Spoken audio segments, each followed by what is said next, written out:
Damen und Herren, Sie haben alles richtig gemacht. Sie sind hier auf der Srećko Kosovel Bühne, wo es heute um die Legende unter den slowenischen Dichterinnen und Dichtern geht, um den wahnsinnig guten Dichter Tomáš Šalamun, den Autor, der wie kein anderer international für Furore gesorgt hat im 20. und beginnenden 21. Jahrhundert. Allein in Amerika gibt es 30 seiner Gedichtbände übersetzt von verschiedensten Dichtern. Und wie Sie sehen, haben wir hier eine Stuhlkonstellation von dreien aufgebaut. Moderieren wollte uns heute unsere wunderbare Lektorin von Surkamp, wo der Band Stein aus dem Himmel gerade in diesem Frühsommer erschienen ist. Und zwar mit der Begleiterscheinung wirklich einer derart hymnischen Begeisterung, dass man sich eigentlich wundert, ob die Steine aus dem Himmel dann auch den Rezensenten auf den Kopf gefallen sind, um das mal gallisch zu sagen. Monika Rink ist die dritte Übersetzerin, mit der wir diesen Band gemacht haben, und auch für sie steht symbolisch dieser Stuhl, denn unsere Moderatorin Jannika Rüther muss sich leider entschuldigen. Sie hat einen dringenden Termin, nicht etwa auf der Buchmesse, sondern einen etwas ernsteren Termin, und wir wollten diesen Stuhl deswegen offen lassen für sie. Wir wollen ihn aber auch offen lassen, eben für die dritte Übersetzerin. Hier auf dem Podium mit mir begrüßen darf ich Lisa Linde, eine der begabtesten Übersetzerinnen aus dem Slowenischen, nicht nur für Dichtung. Anja Zakolop hat sie fantastisch übersetzt, Tomáš Šalamun zusammen mit Monika Rink und mir. Und viele, viele andere jüngere Dichterinnen werden in den nächsten Jahren noch folgen, da bin ich absolut überzeugt. Sie ist auch Übersetzerin der wunderbaren Kurzgeschichten von Mojca Kumerdej, die Sie auch unbedingt lesen müssen. Sie müssen eigentlich sowieso nach dieser Veranstaltung gleich den Bücherstand stürmen und alles wegkaufen, was noch da ist, und sich natürlich nicht nur für den Autorinnen Unterschriften holen, sondern auch für die Übersetzerinnen. Denn was man hier auf der Buchmesse vielleicht mehr diskutieren sollte, als man das gemeinhin schon tut, ist: Literatur ist die Kunst, die nicht wirklich lebt, wenn sie nicht gut übersetzt wird. Die Übersetzerinnen sind Schöpferinnen zweiter Ordnung. Sie müssen nichts erfinden, sie müssen aber etwas finden. Und das ist der gleiche Schreib- und Imaginationsprozess, den das Schreiben selber gestaltet. Mein Name ist Matthias Göritz. Ich habe die Ehre gehabt, dieses Gastlandprogramm hier auf der Buchmesse seit 3 Jahren als deutscher Kurator zu kuratieren. Und ich bin sehr, sehr froh, dass es morgen zu Ende ist. Freue mich aber noch mehr, dass es alles geklappt hat und wir jetzt hier über Gedichte sprechen können.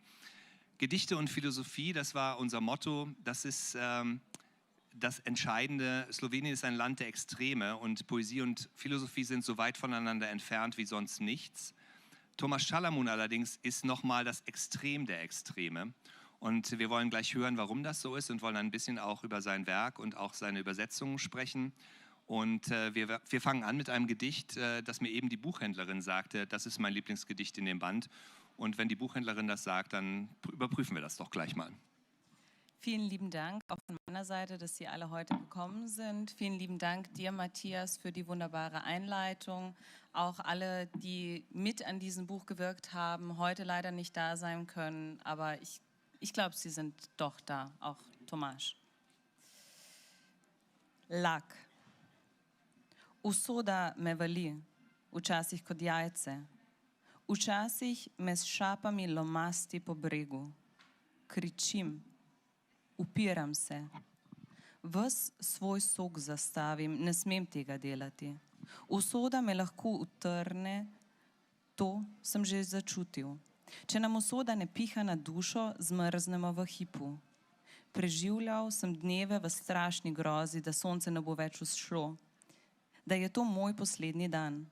Čutil sem, kako mi svetloba polzi iz rok, in če ne bi imel v žepu dovolj kvotarjev in bi metkin glas ne bil dovolj mil in prijazen in konkreten in stvaren, bi mi duša ušla iz telesa, kot mi enkrat bo. Smrtjo je treba biti prijazen. Vse je skupaj v vlažnem cmoku. Domovanje je, odkoder smo. Živi smo samo za hip, dokler se lak suši.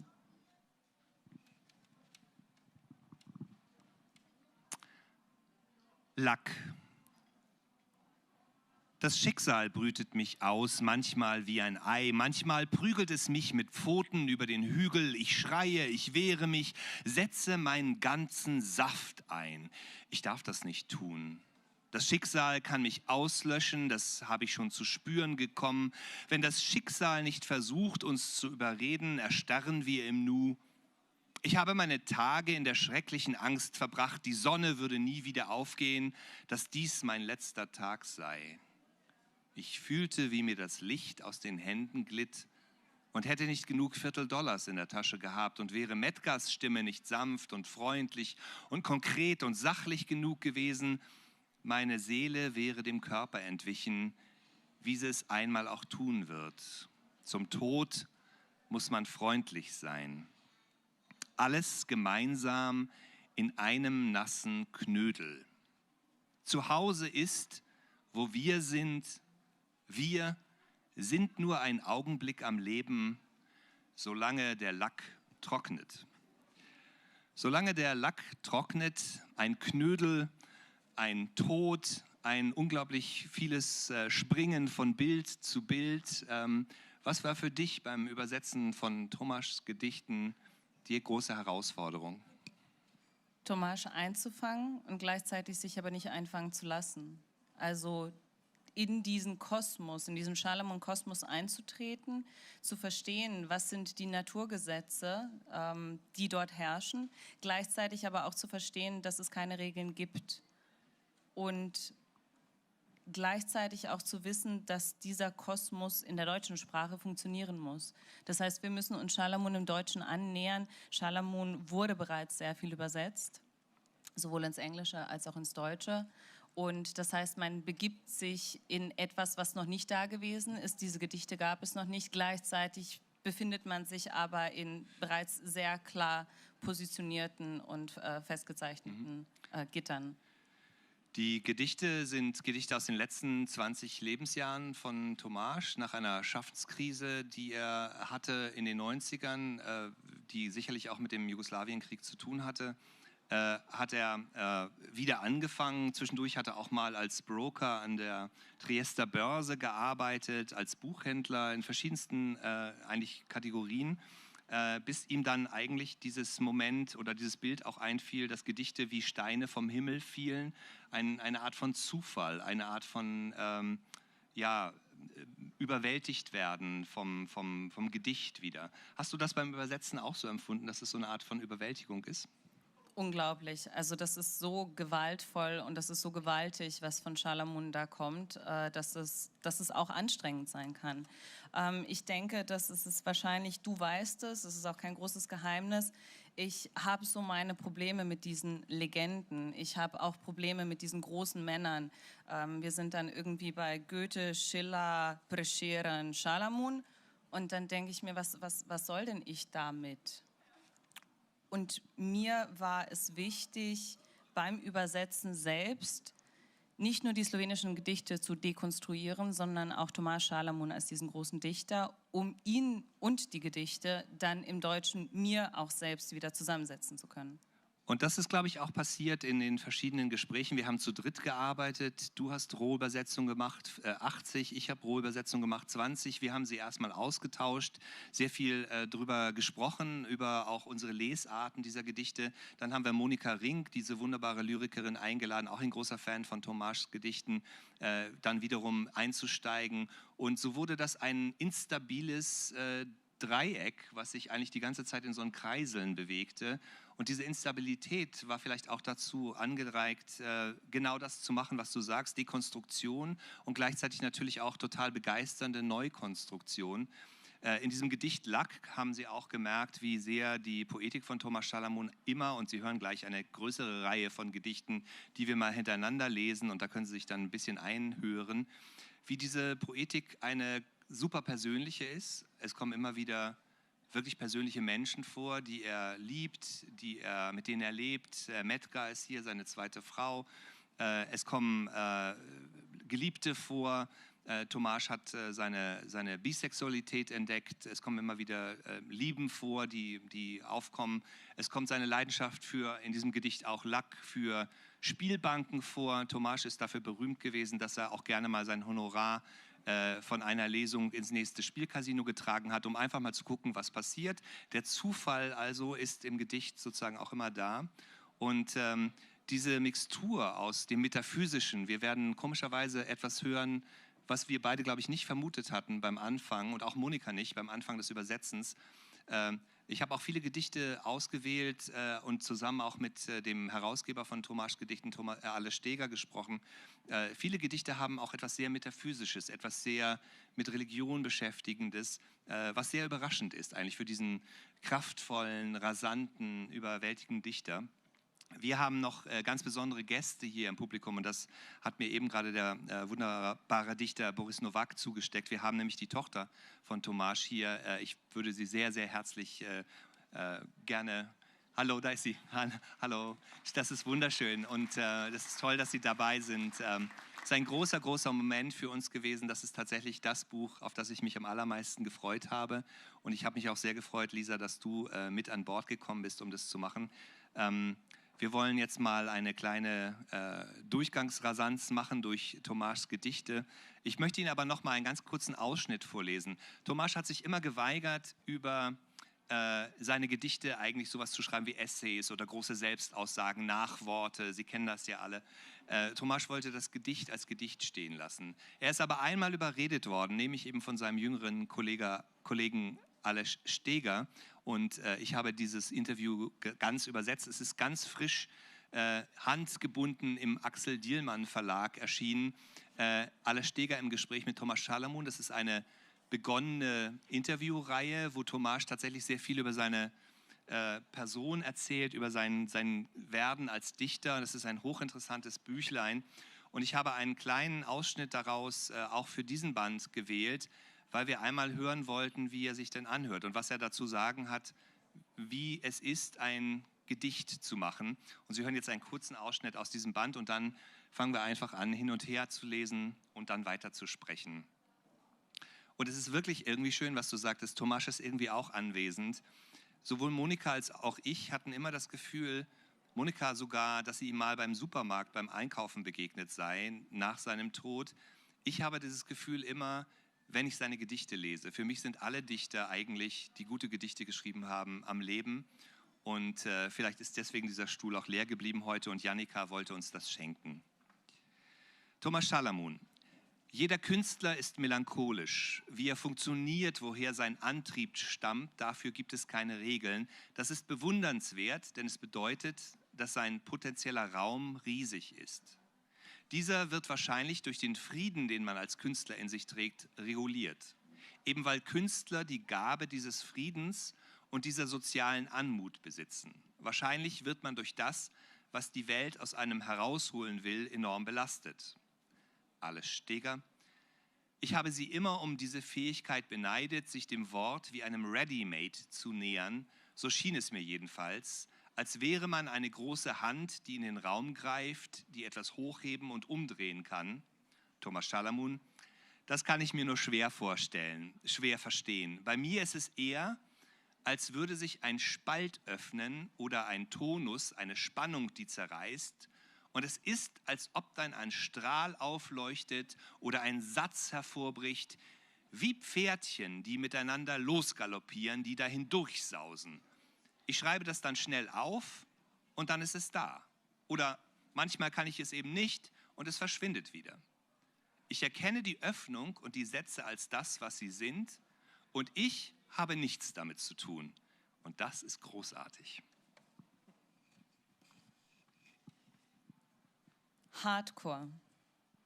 Ja, es hängt bloß vom Umfeld ab, ob ich ein Genie bin. Ein Genie ist der Kohlrabi in der Rübe, im Wirsing, im Zellophan, in der Gefriertruhe. Gleitet im Hausmantel über die weiße Haut und donnert in die Eckfollikel. Ameisen sind illuminiert. Basta. Gott. Gott siedet und schaut. Kopfüber tritt er in den Honig, taucht seinen Bart in Brei. Wenn er Berge macht, blitzen sie. Er übt an Dornen, er wäscht seinen verhärteten Pinsel, wäscht sich Gesicht und Augen. Die Welt wird still und stumm. Er öffnet ihr ein Fenster, wenn er mit der Scheibe, dem Kitt, dem Glas lärmt, wird klar, eingeprägt, eingeprägt. Hast du Gott gesagt? Das Zahnfleisch Gottes.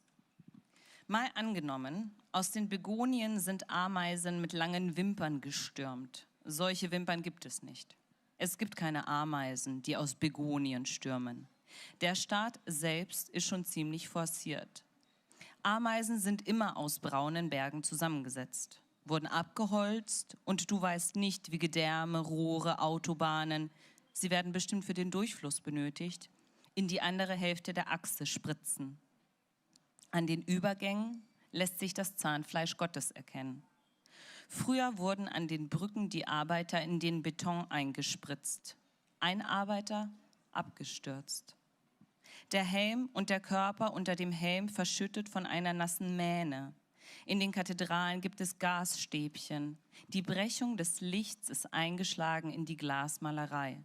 Boxer mit überpoliertem Fleisch gab es damals noch nicht in der Szene. Gänseblümchen werden verwirbeln, Tauben springen aufs Regal. Flügel brauchen sie im Freien. Im Basalt ist der Heilige Geist nach innen gebogen. Das Zahnfleisch Gottes kann das nicht mehr verdecken. Mit Spucke lässt sich der Regenbogen nicht schmelzen. Auf der Agave sonnte sich Pan. Sechslinge kommen wie Schlangen zur Welt und häuten sich sogleich Schuppenschmelze in Töpfen, Schuppenschmelze. Das erinnert mich an Schnee, wenn genug auf einmal fällt. Schuppen geschmolzen, schmolzen, rote Ziegel aus Ecuador auf dem Boden, Mond, Frosch, Motorsäge und diese Mähnenfrau mit gezerrten Kiefern. Hast du sie noch bedrängt? Hast du dich mit ihr getroffen? Wir hatten denselben Geschmack, nur die Kosten haben wir uns nicht geteilt. Sie war angestrahlt von einem dunklen Beinchen an dem Tag, als die Sonne in New York hochkochte. Müssen sein, will er man ihn. Verpöbel dich, Herz, gewöhn dich dran. Käuze werden dich auffressen.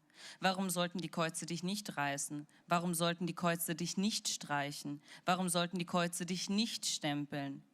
In Wasser waschen. Der Schlüssel ist der rechte Hang und der linke Hang, die grüne Fläche zur linken und die rote Fläche zur rechten. Ins Tuch gewickelt der Kopf des Engels, gegossen in Zement. Die Leichen sind in den Trägern, die Leichen veredeln die Vasen. Herr, ich sitze hier auf einem roten Plastikstuhl und überlege, wie Sie mir mit der Schere die Augenbrauen schneiden. Parataxe. Jemand hat mich festgenagelt wie eine Ameise, wie ein Krüppel, sodass ich an die Paneele bei Barnes & Nobles gelehnt im Genuss wanke. Stürme brüllen und wenden sich, haben Flossen wie Wale, die mein Leben vernichten werden. Ja, Wale werden mein Leben vernichten. Gebe es hin für das, was ich erfahren habe. Gebe es hin für das, was ich jetzt erfahre, als die Sonne wiederkam. Ich dachte, sie sei erloschen. Ich dachte, ich hätte sie verloren. Ich bin glücklich, aber der Sturm geht nicht vorüber. Wenn ich eine Blume bin, die aufblüht, wenn sie betröpfelt wird, nichts ebbt ab. Geworfen werden wir wie Katzen in die Kiste in Gottes Schoß. Wo ich in etwa bin. Etwa dort, wo der arme, alte, tödlich erschöpfte preußische Kommandeur Gebhard von Blücher war, der halluzinierte, er gebäre einen Elefanten. Trotzdem besiegte er Napoleon. Zurück in die Höhle. Wer sind wir zu sagen, die Kuh ist ein Tier, hat 4 Beine und eine weiße Blässe zwischen den Augen? Wir sind authentische Liebe. Kräftige Pfötchen mit Fell eingefärbt. Wer sind wir zu sagen, diese Tür ist weiß, Whisky zu trinken und den Häschen mit Löffeln an die Augen zu gehen? Wir kratzen sie aus. Jetzt hocken sie gequält in den Taschen und schreien. Wir wollen raus, wir wollen raus. Die klassierte Generation geht im Wald spazieren und fragt nichts. Gott, ich stahl ein Stück Fleisch von einem lebenden Freund und verteilte es. Alles, was er ist, bin ich. Tolpatschikow. Jetzt zeichne ich Tolpatschikow, der auf der Straße geht. Nicht auf der Straße, natürlich auch auf der Straße. Es geht um einen Link, nein, einen Steg, nein, ein Band. Ein Band, würde ich sagen, ein Band zwischen zwei Inseln. Hier sind Linien und hier sind Linien und hier sind Linien. Hier sind Kreise. Hier sind Kreise und hier sind Kreise und hier sind Kreise. Täler sind hier und Felsen und Sand und Meer. Hier sind Spatzen. Spatzen sind in meinen Augen. Hier ist es warm und hier sind Täler und hier ist schwarze Erde. Schiffe treiben ihre Propeller zurück. Hier sind Linien in der Sonne. Hier sind Kreise im Wasser. Regen, Regen, Regen and Love. Mein Lieblingsgedicht, mein erstes, das ich von Schalamun übersetzt habe. Dash, Dash, Dash and Love. Regen, Regen, Regen and Love.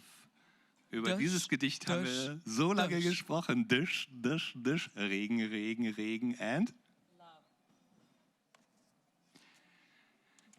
Das allererste Gedicht führt uns also in die allererste Runde eines kleinen Gesprächs über diesen Band. Ich hoffe, Sie haben das schon gemerkt. In einem Schalamun-Gedicht kann alles passieren. Es kann Regen, Regen, Regen and Love passieren. Blücher kann plötzlich einen Elefanten gebären, aber trotzdem Napoleon besiegen. Geschichte, persönliche Geschichte, Liebesgeschichte, Gottes Anbetung, Zerbetung, Dekonstruktion. Was ist das Schalamunsche Konzept von Sprache für dich? Oder das Konzept Keine von Gedichten? Ahnung, weil ich weiß nicht, wo das Konzept ist. Aber es gibt Pferdchen, die alles Es rausziehen. gibt Pferdchen. Es gibt Pferdchen und es gibt diese Steine. Wir hatten gestern, gab es eine Veranstaltung zu Maruša Kresé. Maruša Kresé, die Schriftstellerin und Lyrikerin, die slowenische, Tomáš Šalamuns erste Frau. Und sie hat in ihrem Roman, den ich auch übersetzt habe, schreibt sie in einer Passage darüber von Gedichten und wie sie aus dem Himmel kommen. Es sind bei ihr nicht die Steine, aber es ist etwas daran. Ich weiß nicht, ob es die Generation ist, ich weiß nicht, ob es die beiden sind. Es kommt aus dem Himmel. So wie ja auch Mein Nachbar auf der Wolke aus dem Himmel kommt, ein berühmtes Gedicht von Kocbek, Soset na Oblaku, also Der Nachbar auf der Wolke. Mein Nachbar auf der Wolke ist der Titel der großen Anthologie slowenischer Poesie, das ich mit Amalia Matek und mit Ale Steger zusammen herausgegeben habe. Und dieses wolkenhafte, himmelhafte scheint ein großes Thema zu sein in der slowenischen Lyrik. Vielleicht, weil das Land so klein ist, vielleicht, weil das Land so oft von fremden Mächten, Kulturräumen, Sprachen fast besetzt oder auch herausgefordert wurde und sich das eigene dann auf eine ganz besondere Art und Weise ausbilden musste. Und auch weil in einem kleinen, geschlossenen Land, also auch wenn die Menschen vielleicht geschlossen sind, es Kräfte von außen gibt, die das Land regieren, das, was offen ist, das ist der Himmel und das ist die Perspektive. Und es gibt keine offenere Poesie als die Poesie von Tomáš Šalamun, wo eben alles eingeladen wird. Er hat auch seine Übersetzerinnen weltweit so eingeladen. Ich erinnere mich daran, ich habe ihn immer wieder getroffen auf Festivals. Wir haben sehr viele Lesungen zusammen gehabt, sehr viel entdeckt auch zusammen. Ich fand seine Art zu lesen immer sehr berührend, weil er eben wirklich nichts sagte zu den Gedichten, sondern die Gedichte einfach stehen ließ. Seine Sprache, seine Art, sie zu sprechen, veränderte sich. Er hat ganz anders gesprochen, wenn er im Privaten mit einem sprach. Und er hat sich immer vor Lesungen noch hingelegt. Ich erinnere mich sehr an eine Szene in Hongkong, wo er kam und mir sagte, Matthias, pass bitte auf meine Tasche auf, ich lege mich hier nochmal auf die Bank und dann gehen wir rein und dann lesen wir. Und ich passte auf seine Tasche auf, stand da ganz glücklich in der Gegend herum und Tomáš machte die Augen zu, legte die Hände über seine Brust und schlief einfach. Und dann ging er auf die Bühne und las absolut rasant und mitreißend vor. Das war ganz toll. Diese persönlichen Dinge, dieses persönliche auch Ansprechen von Übersetzerinnen. Tomáš sagte immer, Matthias, du musst irgendwann noch mal was von mir übersetzen. Das sagte er mir 2 Wochen ungefähr, bevor er verstorben ist. Und ich habe das sehr lange überlegt, ob ich das machen wollen würde und auch, ob ich das machen könnte. Und ich habe mich immer gescheut, das zu tun, weil er eben seinen Übersetzerinnen eine Sache immer sagte, ihr könnt machen, was ihr wollt, Hauptsache, es klingt gut. Und das darf man mir nicht sagen, da fühle ich mich viel zu frei. Ich habe deswegen wirklich gewartet, bis ich dachte, jetzt ist der Zeitpunkt, aus diesen späten Gedichten von Thomas, das sind fast 1000 Nachlassgedichte, etwas auszuwählen, um diese letzte Phase seines Werks sozusagen auch nochmal sprechen zu lassen. Und ich habe dann eben dich als angefragt und Monika, weil ich dachte, wenn ihr beide dabei seid, dann kommt mir das gar nicht erst in den Kopf, dass ich machen könnte, was ich wollte, weil du da bist. Und wir haben ja irgendwie trotzdem gemacht, was wir Genau. wollten. Und Monika ist genau die Gegenposition, weil Monika findet das total gut. Ja, genau, dann mache ich das, was ich will.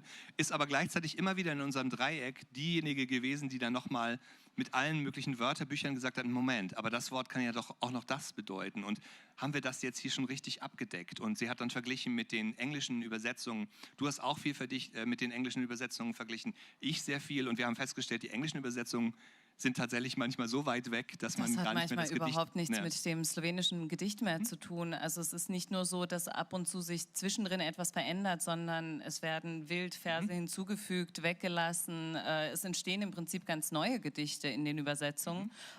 Vielleicht haben wir teilweise, vielleicht war das auch mein Anspruch, nicht unbedingt konservativ gearbeitet, aber weil ich in unserem Dreieckkreisel dann doch diejenige war, die immer wieder gesagt hat, na ja, aber wir müssen ja bei Schalamun bleiben. Und Schalamun sagt hier aber. Und es war aber richtig schön zu sehen, es ist eine Zeitverschwendung. Es ist eine unglaubliche Zeitverschwendung. Wie viel Zeit wir für dieses Buch gebraucht haben, uns auch genommen haben. Das ist so ein riesiges Privileg, immer wieder zurückkehren zu können, immer wieder drüber sprechen zu können. Auch mit Jannika dann. Ich kann mich an Gedichte erinnern, hat Jannika in der Lektur dann gesagt, ja, aber was ist denn hier? Weil sie gesehen hat, weil sie gespürt hat, dass dort etwas noch nicht ist. Und manchmal waren das Stellen, über die wir schon Tage gesprochen hatten.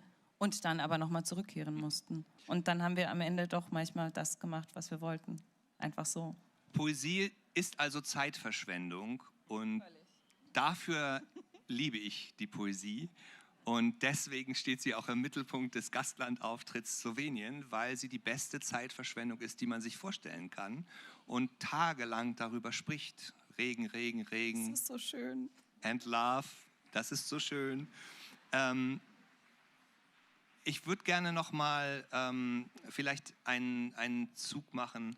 Auch du warst sehr oft von den slowenischen Originalen genauso verdreht, verwundert, verwirrt, wie wir dann im Übersetzungsprozess noch einmal verdreht, verfahren und verwundert wurden. Es gibt viele Elemente, die sich in diesem Band wiederholen, also die sich in der Auswahl wiederholen. Also nicht nur das Gottesthema, das Geschichtsthema, die Metaphysik kommt immer wieder. Es kommen eben auch ganz bestimmte Worte vor, die fast sowas wie eine innere Poetik über die Gedichte. Parik kommt immer wieder vor.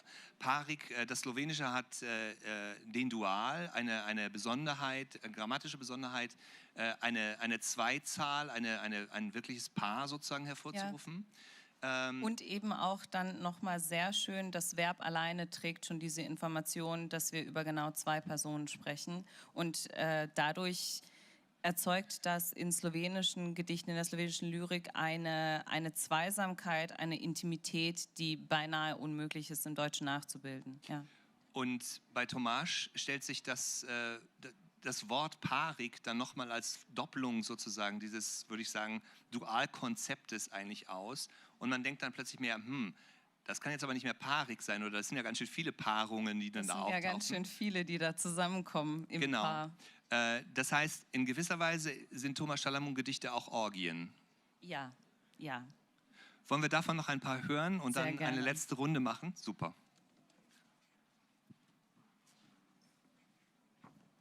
Was Poesie macht. Der Mensch ist 64 und hält einen Vortrag in seinem holprigen Englisch. Ein Undergrad drängelt sich in die Klasse. Illegal. Er will zuhören. Der Mensch willigt ein. Der Undergrad liest seine Lines. Der Mensch verliebt sich. Die Klasse entflammt. Auch die Klasse hat sich verliebt. Es ist Sommer. Der Mensch ist 65, der Undergrad schreibt einen Brief, bittet um ein Empfehlungsschreiben.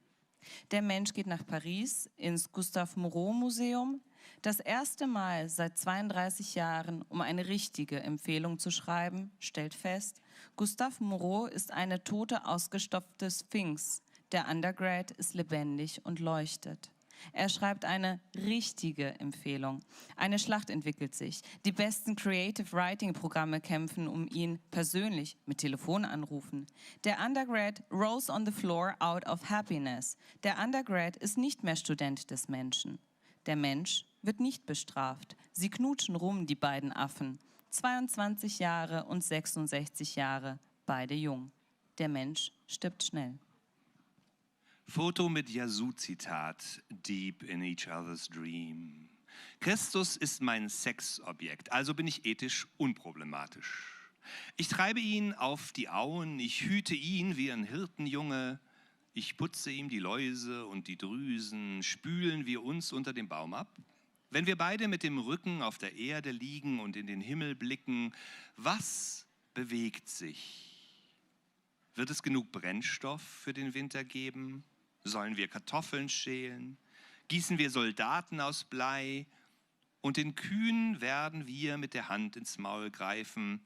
Beide werden wir Schachtelhalme knabbern, schauen uns den Nanos an, ducken uns ins Moos mit Glasscheiben drüber. Als du den Baum fotografiert hast, hast du da auch für die Sprengung gesorgt? Was verstehst du eigentlich darunter? Die weiße Milch, die durch die Adern in die Ewigkeit wandert und die Dunkelheit verglast. Ich bin ein Steinchen, das in dein Fleisch gefallen ist, dich durchzuckt und dich gefesselt hat. Wir haben dich gekreuzigt. Nur die Sonne und dich. Nähere dich der Mauer, nähere dich dem Stein. Streife mit dem Gesicht über Mauer und Stein. Der weiße Klumpen ist ein Klumpen Sonne. Dem Freund sieht man in die Augen, die er noch heute vermisst. Gott haben wir auf Schultern hergebracht. Beide haben auf derselben Höhe eine Kerbe. Gott strahlt in die Erde. Einmal wirst du mich bepissen. Želim si ta na nebu, da bi bil paran pri lizanju vek, da se ti ne bi dvignile. Ich wünsche mir Boden im Himmel, dass ich paarig wäre beim Lecken der Augenlider, dass sie sich dir nicht höben. Hörvermögen. Der Wunsch, schnell zu sein, klont mich. Oh, wie dunkel und schwer und still ist die Glocke. Die gleichmäßigen Abstände sind beruhigend. Warum nicht einmal ganz einfach sagen, ich habe Angst vor dem Tod? Ein Widmungsgedicht für den großen Dichter Jure Detela. Jure Detela, hörst du den Schmerz durch die Zunge? Wie Hindus wirfst du Staub. Wer verletzt das Insekt? Dein Bauch, eine haarige Ruine im Chateaubriand deutscher Wälder? Oder was Hugo registriert aus der Kutsche während eines wilden Ficks? Not Lake Poets, Leder ist schwer. Hörst du den Schmerz durch die Zunge? Ich bin noch immer wütend auf dich und deine langen Gazellensprünge. Du warst ein Athlet, der Genuss hat dich ruiniert. Wir, die wir zu scheu waren, dich zu berühren, wir haben nur geatmet und geraucht, uns der Dusche deiner Stimme hingegeben. Das Gehirn, blaue Blumen und böse Hunde, hat die Mauer deines Körpers hochgezogen. Du hast sie bestochen. Aus Genuss hast du mich gedrückt und in Bewunderung verschreckt. Ich habe mir nicht das Recht genommen, fleischlich zu sein und herrisch, klar in meinem Hunger, als du am Leben warst, um besiegt zu werden. Griebenschmalz fuhr ich zum Straßenverkäufer mit dem Wagen. Wurzeln, Felsen, göttliche Matrizen werden sich öffnen. Ein Vogel, durchbohrt von einem schwarzen Bleistift, wird an die Oberfläche schwimmen. Polierst du das Spieglein? Polierst du's? Please hold and fuck me, singt Figaro. Akazie. Was ist diese Magd Cäsar, die mich ins Brabbeln wirft? Auch Pound mag ich nicht, vergiftet hat er mich, Fisch. Ich wäre gern Juarros, wäre gern Braco, aber ich bin es nicht. Na, und bin ich halt so, wie mich das Leben zusammengesetzt hat. Wie mich das Licht überlief, ja, hat es, als sie mich wie ein Würfel traten und sich die Beine brachen, wie Akazien. Sieh mich, hör mich, locke meinen einsamen Gang von der Straße und wirklich eine Spur. Ich schwöre, es war nicht der Wind. Pflanzen erwachen manchmal, begrüßen dich, die Vieto di Caccia. Unsere Spaziergänge, zickzackende Sterne, Sonnenblumen halten inne. Bist du Staub? Bin ich nicht. Grün bin ich, bin gewaschen. Fällst du, dehnst du dich? Ist das gefährlich? Noch nicht gefährlich? Ich spüre es nur. Die Anmut der Liebe hat mich noch nicht verglast. Schreckliche Danksagung. Ich erinnere mich an die verwunderten Blicke der Menschen, bevor die Nacht mich zerdrückte. Nicht die Nacht, die Kälte. Graue, eiserne Kälte. Ich zitterte über die Autobahn. Die Gewalt schob mich übers Geländer. Ich wollte nicht. Die Gewalt wollte. Ich schrieb, wusste nicht, dass ich mich so verletzen würde, durchbrechen würde, es keine Sonne mehr gäbe, es mich dorthin werfen würde, Reifen spritzen, Reifen gehen fort, Reifen lecken, Fabel, die Fabel wird noch sein, mich auswerfen, der Fluss ist Leben, die Fabel wird noch sein, das sieht die Akazie warnte mich. Wenn das Herz zerspringt. Ich überhole in der Dämmerung, weil ich mich umbringen will. Und dabei bin ich zutiefst dankbar für mein ganzes Leben. Wenn ich mich verliebe, zerspringt mir der Kopf. Traurige Neuheit. Ich liege wach, nehme Apaurin. Als junger Mann habe ich mich das nicht getraut. Ich wollte rein sein. Auch jetzt noch will ich rein sein. Sich zu lieben ist schön, aber schrecklich. Poesie trägt nicht zum Frieden bei. Sie trägt zur Explosion und Schmerzen bei. Was brennt und zerspringt in meiner Brust, könnte lächerlich erscheinen, finge dort nicht das Schreckliche an und die Dunkelheit. Die Liebe tötet, heute ist ein heller Tag, alles ist rein. Der Schnee schmolz ganze 3 Tage lang wie wild. Ich weiß noch, wie Jascha und ich uns empörten, als wir erfuhren, Tito besuchte die Schwester. Die Schwester bot ihm Wein an und Tito sagte, stell diesen Essig weg. Der Chauffeur öffnete ihm die Flasche. Alle Chauffeure sind schrecklich. Alle, die meine Gedichte in fremde Sprachen abschleppen, so wie ich es ihnen sage. Und die letzte abgeschleppte Gedichtsprache ist ein Gedicht über Sprache. Und es beginnt diesen kleinen Band mit den Interviews, Thomas Schalamun. Und das Gedicht heißt Sprache. Du bist ein Juwel, gepresst aus meiner Kraft. Ich esse dich wie Eiswürfel. Du reißt mir die Arme aus den Schultern und stapelst sie wie Brennholz, machst mehr. Ich bin verwehrt, mein Idol ist zerbrochen. Du bist mein Lehm, meine Sprache, die Spucke in meiner geschrumpften Faust. Damit mein Blut nicht an deinem Samen erstickt, musst du mich schneiden. Schau, ich stecke meine Faust ins Maul der Kuh und streue Gänseblümchen auf den Teich. Grau, feucht und aschig bist du, während ich auf die Felsen am Seeufer starre. Weißt du, wie dein Rücken von innen aussieht? Etwa so wie ein Handrücken, der sich hart an der weiß belegten Zunge reibt, als du noch Kind warst. Ich möchte, dass du vor Liebe einknickst und dass du dir den Kopf ein wenig anstößt.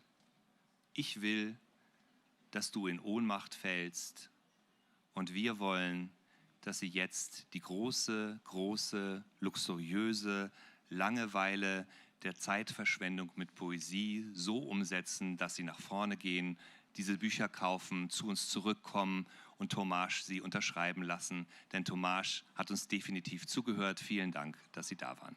Dankeschön.